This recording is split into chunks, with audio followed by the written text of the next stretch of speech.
Aleluya.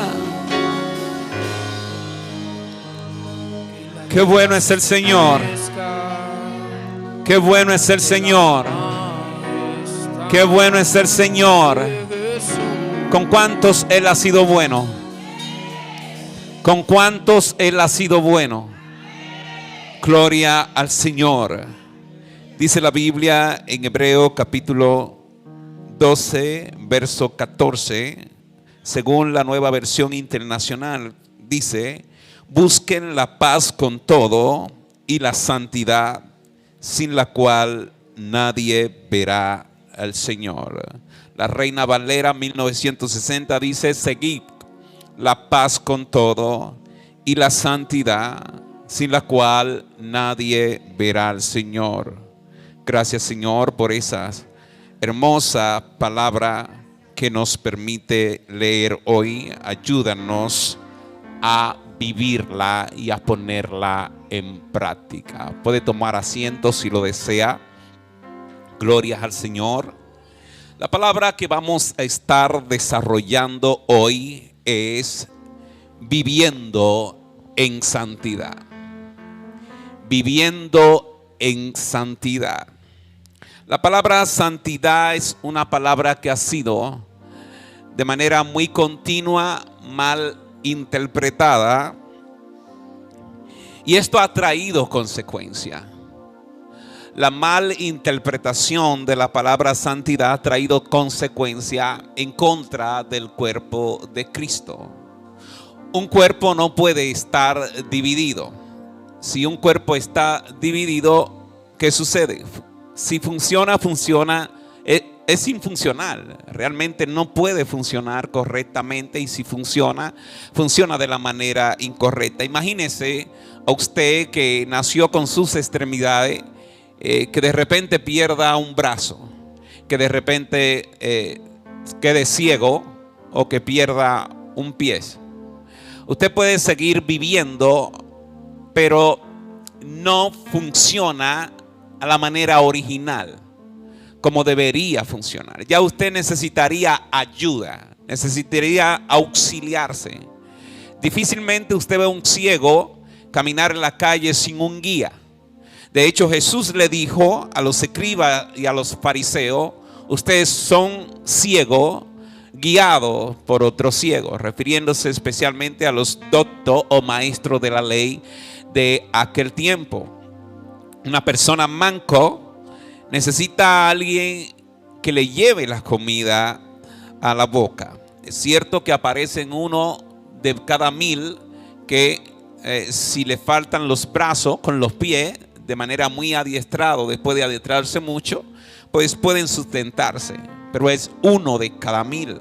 Eso significa que nosotros no nacimos, no fuimos formados para sustentarnos de esta manera, sino que fuimos creados para utilizar cada miembro de nuestro cuerpo conforme a su función original. De manera que la Biblia hace alusión a que el cuerpo permanezca, ¿cómo? Permanezca junto. Permanezca, que el cuerpo permanezca armónico, y que cada quien conozca cuál es su función para que el cuerpo pueda entonces desempeñarse de la manera original. ¿Por qué hago esta aclaración? ¿Por qué hago este énfasis? Pues justamente por lo que le decía hace un momento, y es que la palabra santidad ha sido relacionada en muchas ocasiones, o no relacionada, se le ha dado el significado de manera equivocada. Porque la palabra santidad involucra muchas cosas de la iglesia, involucra muchas cosas incluso de aquella que se le han dado mal interpretación. Sin embargo, tiene un significado muy claro desde el punto de vista bíblico, desde su original hebreo. La palabra santidad nosotros la relacionamos muchas veces con lo que es los ornamentos, con lo que es la vestimenta, con cosas materiales. Sin embargo, cuando nosotros buscamos la palabra santidad desde el hebreo, encontramos que la palabra santidad es kadot.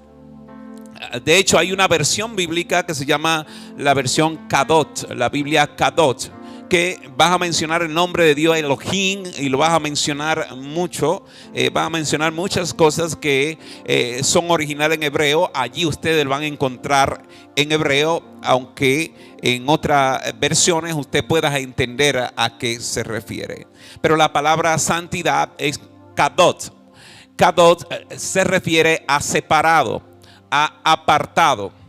Aunque hoy día le hemos dado significado y se relaciona con la pureza. La palabra Kadosh se relaciona mucho con la pureza, pero la intención de este significado es como un pueblo que ha sido apartado. De hecho, nuestro Dios es diferente a los demás dioses porque Dios es único, es apartado, tiene identidad que lo identifican, tienes atributos que lo hacen ser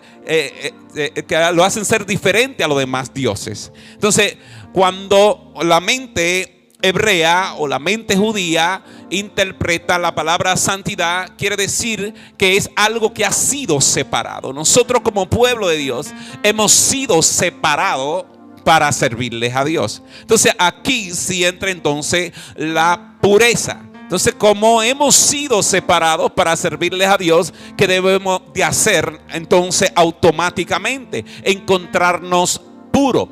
De hecho, la palabra dice: sé santo como yo soy santo. Se está refiriendo a que sea distinto a los demás.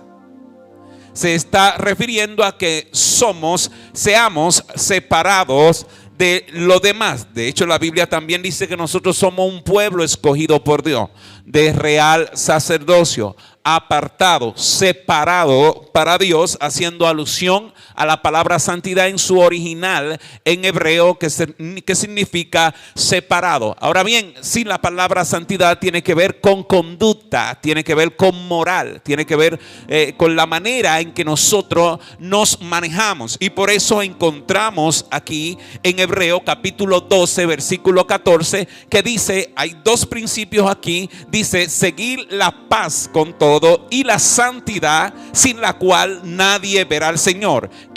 ¿Por qué separa la paz y la santidad? Sin embargo, hace una separación aquí, pero deben andar juntas.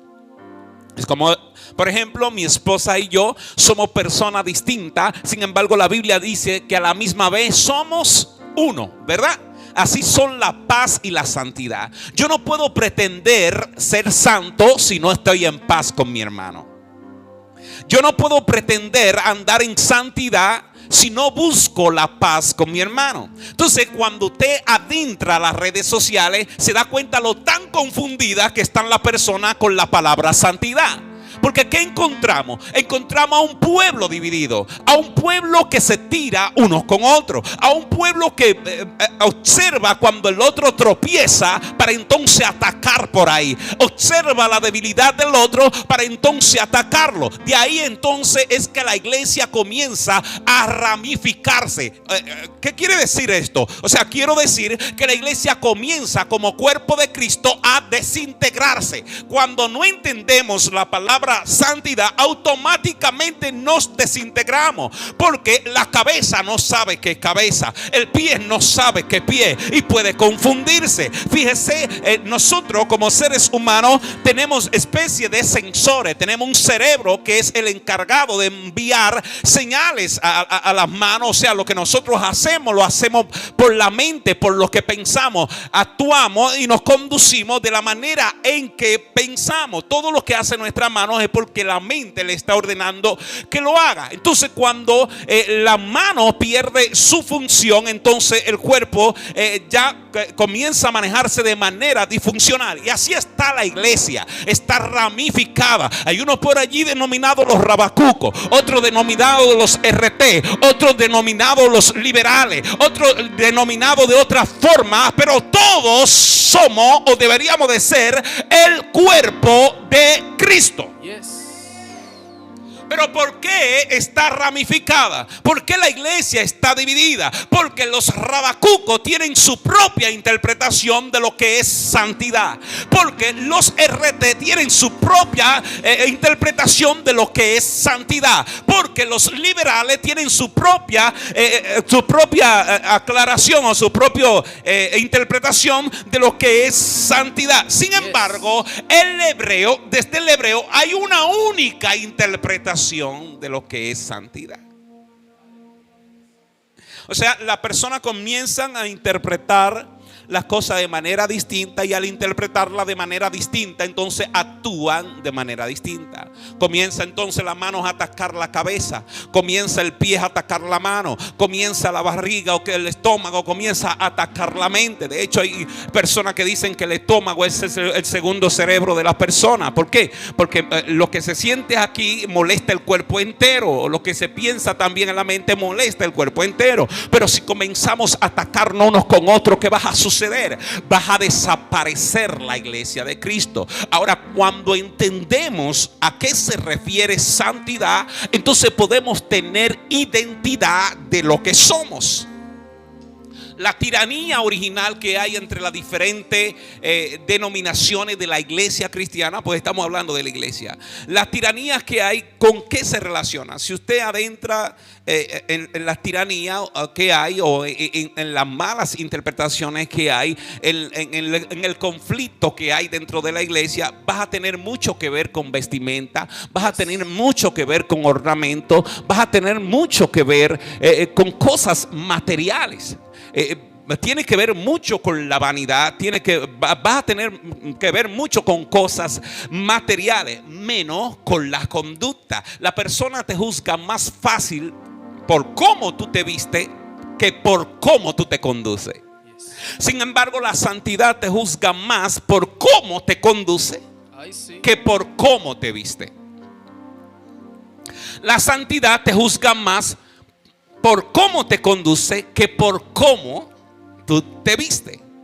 Entonces, tenemos que adentrarnos a lo que es la palabra santidad para poder entonces tener un sentido más correcto de cómo nosotros debemos de actuar. De hecho, la misma santidad va a producir de que yo busque estar en paz con los demás. Si yo soy santo, entonces esa misma santidad me vas a decir, eso te queda bien, eso te queda mal. Las exigencias me las vas a hacer el estado en el cual yo me encuentro con Dios. No es que tú primero te vas a cubrir y luego entonces después de cubrirte, entonces tú vas a intentar vivir en santidad con Dios. No, primero tú dejas que la santidad te ciña, tú dejas que la santidad te cubra. Entonces después, primero tú eres santo, entonces esa santidad te vas a cubrir entero. Creo que me estoy dando a entender, ¿verdad? Primero tú buscas a Dios, primero tú te consagras con Dios, y esa consagración con Dios de manera independiente vas a hacer sus propias exigencias. Por eso es que usted va a ver en la Biblia que en la Biblia a unos Dios les exigía que no se rasuren, que no se recorten, pero a otros les exigía que lo hagan. A unos hombres le decía, usted va a encontrar esto en la Biblia, que no deben cortarse el pelo, que no deben de rasurarse, y a otro le va a decir que deben cortarse el pelo. Entonces, ¿por qué? Porque la santidad te corrige a ti de manera independiente. Cuando tú eres una persona santa, tú no necesitas un sacerdote que te diga lo que tenga que hacer. Tú no necesitas un pastor que te diga cómo tú tienes que actuar. Tú no necesitas un hombre que te diga cómo tienes que regirte, porque la santidad que tú tienes va a hacer que el Espíritu Santo te conduzca, que el Espíritu Santo te dirija. Cuando tú eres una persona que busca consagrarte con Dios, esta santidad es como especie de un guía para ti. La santidad produce que el Espíritu Santo viva, habite en ti. De hecho, el Espíritu Santo exige un estado de santidad para él habitar. Pero esto es tú comprender que es apartarte, es separarte. Hay muchos Hay muchos que usted lo ve, que de hecho la Biblia corrige mucho, Jerónimo, a los escribas y a los fariseos. ¿Por qué? Le llama sepulcro blanqueado, porque confundían la santidad con vestidura larga, confundían la santidad con vestimenta, pero le llama sepulcro blanqueado. ¿Por qué? Porque vestían largo, vestían de púrpura, vestían de blanco y de diferentes colores, pero especialmente púrpura y blanco, y vestían muy bien, y ante las personas estaban correctos, pero ante Dios eran desechos por Dios. ¿Por qué le llama sepulcro blanqueado? Porque Dios te juzga por lo que tú eres. No trate de ser lo que tú no eres. Ven ante Dios tal y como tú eres, y Él se encargará de hacer lo que Él quiere en ti. Tienes que venir desnudos ante Dios, sin sentir vergüenza. Y tienes que decirle a Dios: Señor, tú ves que yo tengo tal y tal debilidad. Ahí está Pablo, públicamente él declara: Pablo, yo soy un hombre débil. Lo dice Pablo públicamente. ¿Lo quieres saber? Romanos capítulo 8, capítulo 7 y capítulo 8. A donde está Pablo luchando consigo mismo. Él dice: yo tengo que morir diariamente. Y está hablando de una persona santa. El que confunde la palabra santidad puede señalar a Pablo aquí en este momento, porque Pablo está diciendo: yo tengo que morir todos los días al pecado, yo tengo que morir diariamente. Usted ve a Pablo peleando y diciéndole a Dios: Señor, quítame este aguijón. Es cierto que muchos teólogos eruditos, muchos que han dicho que el aguijón pudiera ser una enfermedad en los ojos, pero si usted escucha a Pablo, se da cuenta que no es una enfermedad en los ojos, porque él está luchando contra la carne. Y la carne, bíblicamente hablando, no es luchando con este cuerpo. No. Él está luchando con una debilidad. Cuando la Biblia habla de la lucha de la carne y el espíritu, está hablando de los deseos desordenados contra lo que Dios quiere que nosotros seamos, contra el espíritu que exige santidad en nosotros. Entonces, como él es una persona santa, entonces esa santidad que hay en él le hace exigencia todos los días de que muera a Cristo. Por eso es que una persona, después que es santo, difícilmente peca. ¿Por qué? Porque hay una exigencia constante en él. Lucha constantemente contra la carne. A Pablo no era que Dios lo mandaba a luchar contra la carne, no era que él tenía un sacerdote, no era que él tenía un pastor ahí que le decía: lucha contra los deseos carnales. Era la misma santidad que había en él, era lo mismo que había en él que le hacía luchar contra los deseos desordenados. Cuando usted ve a una persona que vive cayendo, levantándose, cayendo, eso no es una persona santa, porque la santidad te exige. Conságrate. Yo me imagino que Pablo, cada vez que se levantaba, era orando en contra de esta lucha carnal que tenía y todo eso. Vemos también a David. Pudiéramos decir: David era un carnal. No, está mal decir que David era un carnal. La Biblia dice que el corazón de David era conforme al corazón de Dios. O sea que era una persona santa. ¿Por qué David se sentía tan mal cuando pecó? Aunque se dejó seducir. Pero porque él se quería morir él. Porque él quería que Dios aparte la espada de su pueblo y que caiga sobre él todo el peso de la ley. Porque era santo. Porque en David esta santidad se refleja hoy en ¿qué? En justicia. El que es santo es justo a la misma vez. Cuando Dios le dice a David: ¿qué tú quieres? Que no aparte la espada de tu pueblo o de tu familia. ¿Qué le dice David? No, pero fui yo que pequé, no fue el pueblo que pecó. Entonces, que todo el peso caiga sobre mí. Ahí hay justicia y hay responsabilidad. Cuando una persona es santa, es justa y es responsable. Entonces, algo que vemos en una persona que es santa también es una persona que perdona, es perdonador. De hecho, la Biblia manda, dice: más bien sean bondadosos y compasivos uno con otro y perdónense mutuamente, así como Dios los perdonó a ustedes en Cristo Jesús. Efesios capítulo 4, versículo 32. O sea, la Biblia manda a que nosotros perdonemos. Le decía hace un momento que no podemos ser santos sin estar en paz con los hermanos. Estar en paz es decidir perdonar la falta. Es algo, si nosotros lo universalizamos, si lo interpretamos literalmente, como literalmente dice seguir la paz con todos y la santidad. Si nosotros lo interpretamos literalmente, entonces diríamos que es algo imposible. Diríamos que es imposible estar en paz con todo el mundo. Pero aquí la palabra paz hace referencia más a su estado, al estado en el que usted decide estar, el estado en el cual usted se encuentra. Muchas veces usted queriendo estar en paz con otro, el otro va a estar enojado, el otro no va a estar en paz con usted, pero la Biblia aquí más se refiere a su estado, a que usted sienta conscientemente de que está en paz con su hermano. El hermano tuvo un conflicto con usted, o la persona tuvo un conflicto con usted, pero usted decidió estar en paz con esa persona. Amén.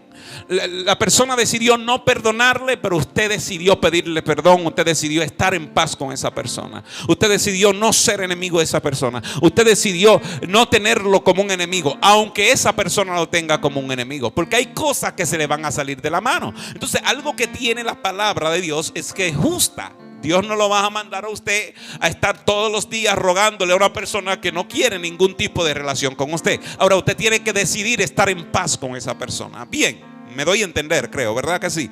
Entonces, también la santidad tiene que ver con la conducta. Tiene que ver con la conducta. En la conducta entonces usted va a encontrar el amor. O sea, el amor, hay muchas formas de interpretar el amor. Por ejemplo, las personas interpretan el amor como un sentimiento, otros la presentan como una decisión, y así de manera diversa.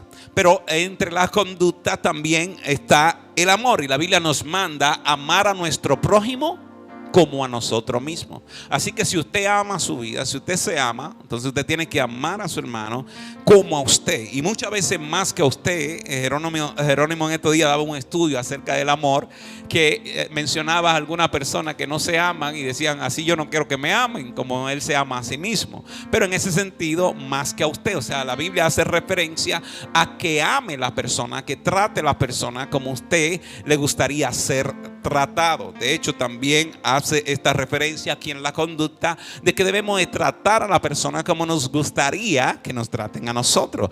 De hecho, también la Biblia habla de que juzguemos justamente. De hecho, también hay versos bíblicos en donde nos dice que nos juzguemos para que no seamos juzgados, porque con la misma vara que usted mide, con esa misma medida usted será medido. De manera, amado, ya entrando en conclusión, es que debemos de saber interpretar lo que es santidad, porque Dios nos manda a ser santos. Hay muchas personas que en este sentido, como le decía en el inicio, hay muchas personas que en este sentido, cuando la palabra dice sed santo, Dios hablando porque yo soy santo, pues pueden entenderlo de la manera en la cual introducimos. Pueden entender de que Dios le está mandando a que vistan como vestían los judíos, los árabes y ese tipo de personas. Hay que interpretar también la Biblia cuando habla, porque hay que entender. A veces yo digo, cuando estoy hablando de manera teológica, cuando estoy dentro de la teología y hablo de la cultura hebrea en este sentido, entonces yo digo que la Biblia le habla a un pueblo, a diferentes pueblos con diferente cultura. Y aunque entendamos que la palabra de Dios no es cultura, tenemos que entender que las personas en diferentes continentes, en diferentes países, hay cultura distinta. Por eso es que muchas veces lo que aquí no está en contra de la moral es inmoral. En Cuba no es inmoralidad. O sea, en Estados Unidos muchas veces lo que aquí es inmoral no es inmoralidad. Un ejemplo que le puedo poner de esto: en nuestro país todavía nosotros vemos los tatuajes como algo inmoral, algo lo condenamos muchas veces, especialmente la justicia de nuestro país. Cuando ve a una persona muy tatuada y cosas así, es una persona que llama la atención de inmediato, y más si tiene una recortada inadecuada conforme a nuestra cultura. Sin embargo, en Estados Unidos usted va a encontrar a personas en los tribunales, abogados con tatuajes visibles. Vas a encontrar a personas, y posiblemente, y se lo digo porque yo conozco un pastor de Estados Unidos que tiene tatuaje. Esto no quiere decir que allá y aquí es lo mismo. Son culturas distintas. Entonces, de esta manera, entonces, le doy a entender de que Dios no va a juzgar a aquella persona de la misma manera que nos va a juzgar a nosotros. De hecho, la santidad que se le señala a aquella persona en este sentido no es la misma que se nos señala a nosotros. Le hacía la referencia bíblica de que hay personas en la Biblia a los cuales Dios le exigía que, a los nazarenos, Dios le exigía que vivieran en el templo, que no salgan del templo, a menos que sea a cosas mandadas por Dios, a que no se rasuren, a que se dejen crecer el pelo, a que vivan una vida totalmente apartado. Pero esto no lo hacía a ellos ser más consagrados que los demás que no eran nazarenos, que no tenían las mismas exigencias. Dios no lo veía de manera distinta, sino que tenía un trato distinto con cada uno. Sin embargo, ambos eran santos delante de Dios. ¿O usted piensa que todos los sacerdotes eran nazarenos? No eran nazarenos. Sin embargo, habían personas que no eran sacerdotes y eran nazarenos. No eran sacerdotes y Dios le hacía más exigencias. Por ejemplo, a una persona que viene de la prostitución, una persona que viene de la droga, a una persona que viene del hurto o del robo continuamente, una persona que viene de esos barrios marginados en donde la delincuencia se ve constantemente, es posible, es muy posible, pero muy posible, de que Dios tenga un trato muy diferente que a una persona que viene con una formación académica, que nunca estuvo relacionado con esto. ¿Por qué? Porque Dios conoce sus debilidades y te va a exigir la santidad, te va a exigir más, que te separe más del mundo, porque está más expuesto. O sea, una persona que viene de pura calle, Dios le va a exigir más porque es que está más expuesto. O sea, sus debilidades hay más posibilidades de que fallen que esta persona que vienen con esta conducta académica, con esta formación académica, que esta persona que nunca anduvo en consejo de malos ni en silla de escarnecedores se ha sentado. De hecho, la Biblia hace referencia a esto: bienaventurado que el hombre que nunca anduvo en consejo de malos ni en silla de escarnecedores se ha sentado. Ahí usted puede sacar una exégesis profunda de esto que dice la Biblia de esta persona, porque es que hay una gran diferencia en formación. Hay una gran diferencia. Entonces, por eso que usted ve que hay personas que necesitan estar, hay personas que necesitan estar ceñidos hasta los tobillos, y así es que se sienten bien, así es que se sienten santos. El problema está en que estas personas entienden que todos necesitan estar así. Imagínense que la justicia nos juzga a todos de la misma manera. La justicia terrenal. Imagínese, usted se va a sentir mal que lo juzguen como un delincuente, ¿verdad que sí? Porque usted no es un delincuente. Si usted conduciendo, Jerónimo, disculpe que lo ponga de ejemplo, pero si usted está conduciendo y hay una redada y están parando están parando los delincuentes y todo esto, y a usted lo detienen, y usted dice: yo soy maestro de matemática, yo soy cristiano en la iglesia donde me congrego, yo soy líder de la iglesia donde me congrego, cállese la boca, que esto y que lo otro, y por encima de eso están dando pecosones también. ¿Qué va a pasar con Jerónimo? ¿Qué va a pasar con Jerónimo? Se va a sentir impotente, se va a sentir mal, se va a sentir, mira, no quisiera usted vivir en una escena como esta. Porque es que se va a sentir que lo están tratando igualito que un delincuente. Entonces por eso Dios no nos juzgará a todos de la misma manera.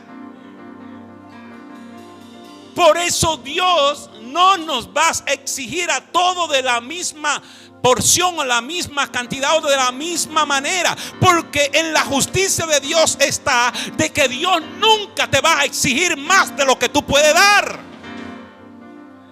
Si tú lo que puedes caminar no es un cuarto de milla, Dios te va a exigir un cuarto de milla. Si aquel necesita recorrer 2 kilómetros, le va a exigir a ese 2 kilómetros. O sea, le va a exigir más.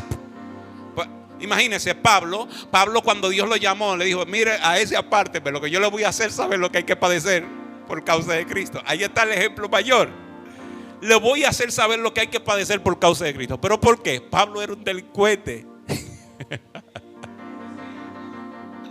Pablo, aunque él era fariseo, estaba ahí como el fariseo, pero él recibía órdenes de delinquir. Usted sabía que hay delincuentes con licencia para delinquir.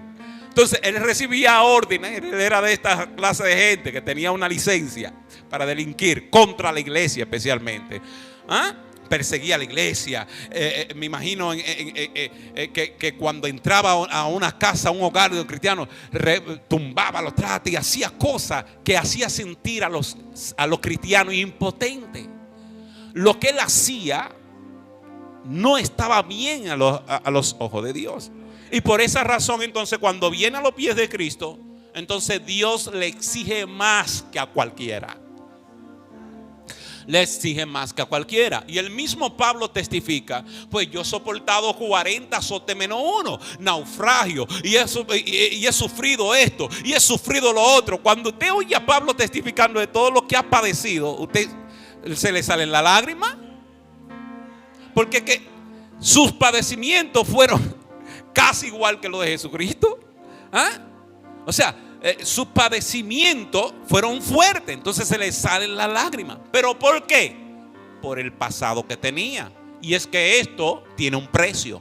Aunque muchos anteriormente cantaban que la salvación es de gratis, yo no canto ese coro. La salvación es de gratis. No, porque esto tiene un precio. Y por eso a todos nos pesa. Nos pesa. De hecho, la Biblia habla de tomar su cruz y seguir a Cristo. Eso es el que quiere seguir en pos de Él. Pero ¿por qué dice tome su cruz? Porque pesa. No es una.